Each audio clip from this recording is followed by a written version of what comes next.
ನಮಃ ಶಿವಾಯ. ಜೈ ಶಿವಂ ಅಸೋಸಿಯೇಟ್ಸ್. ಈಗಿನ ಕಾಲದಲ್ಲಿ ಮನುಷ್ಯತ್ವವನ್ನೇ ಮರೆತು ಬದುಕ್ತಿದ್ದಾರೆ ಜನ ಎಲ್ಲ.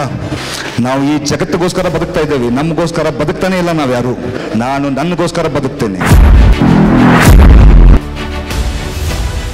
ಜೀವನ ಬದುಕುವುದನ್ನ ಜನ ಮರೆತು ಬಿಟ್ಟಿದ್ದಾರೆ. ಮೂರ್ಖ ಜನ, ಮೂರ್ಖ ಜಗತ್ತು ಅಂತೇಳಿ ನಾನು ಬೈತಾ ಇರ್ತೇನೆ. ಯಾಕಂತಂದ್ರೆ ರೊಕ್ಕ ರೊಕ್ಕ ರೊಕ್ಕ ರೊಕ್ಕ ಅಂತೇಳಿ ಜನ ರೊಕ್ಕಕ್ಕೆ ಬೆನ್ನತ್ತಿದೆ. ರೊಕ್ಕದಲ್ಲಿ ಏನೂ ದಮ್ಮಿಲ್ಲ. ನನಗೆ ಪ್ರೀತಿಗೆ ಕಿಮ್ಮತ್ತಿದೆ, ದುಡ್ಡಿಗೆ ಕಿಮ್ಮತ್ತಿಲ್ಲ ಅಂತ ಹೇಳಿ ಗೊತ್ತು. ಜನಗಳಿಗೆ ತೋರಿಸ್ಲಿಕ್ಕೆ ಹೊರಟಿದ್ದೇನೆ ನಾನು ದೇಶ ಒಂದು ಮಾಡಲಿಕ್ಕೆ, ದೇಶದ ಜನಗಳಿಗೆ ಪ್ರೀತಿ ಅಂದ್ರೆ ಏನು, ವಿಶ್ವಾಸ ಅಂದ್ರೆ ಏನು, ಜೀವನ ಮಾಡೋದು ಹೇಗೆ ಅನ್ನೋದನ್ನ ಕಲಿಸ್ಲಿಕ್ಕೆ ಹೊರಟಿದ್ದೀನಿ. ರೈತರು ಎಲ್ಲಿವರೆಗೆ ದುಡಿತಾರೆ ಅಲ್ಲಿವರೆಗೆ ತಿನ್ನಾಕ ಅನ್ನ ಸಿಗತ್ತೆ. ಅವರು ದುಡಿಯೋದು ಬಿಟ್ರೆ ರೊಕ್ಕ ರೂಪಾಯಿ ಎಲ್ಲ ಜೀರೋ. ಹೊಟ್ಟಿಗೆ ಅನ್ನ ಬೇಕಂದ್ರೆ ರೈತರಿಗೆ ಕಿಮ್ಮತ್ ಕೊಡ್ಲೇಬೇಕು.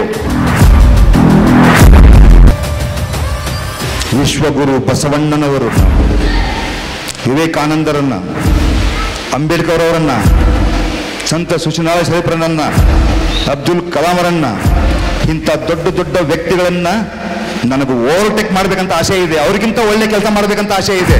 ಈ ಜಗತ್ತಿಗೆ ಪ್ರೀತಿ ಅಂದ್ರೆ ಏನು ಅಂತ ತೋರಿಸ್ಬೇಕಂತೇಳಿ ನನಗೆ ಆಸೆ ಇದೆ. ನಾನು ನಿಂತಿದ್ದೇನೆ. ನನ್ನ ಜರ್ನಿ ಸ್ಟಾರ್ಟ್ ಆಗಿದೆ. ನಾನು ಜಗತ್ತಲ್ಲಿ ಯಾರ ಜೊತೆನೂ ಕಾಂಪಿಟಿಷನ್ ಮಾಡಲ್ಲ. ನಾನು ಎಲ್ಲರೂ ತುಂಬ ಪ್ರೀತಿ ಮಾಡ್ತೇನೆ. 2030ರಲ್ಲಿ ಈ ಜಗತ್ತನ್ನೇ ಚೇಂಜ್ ಮಾಡ್ತೀನಿ.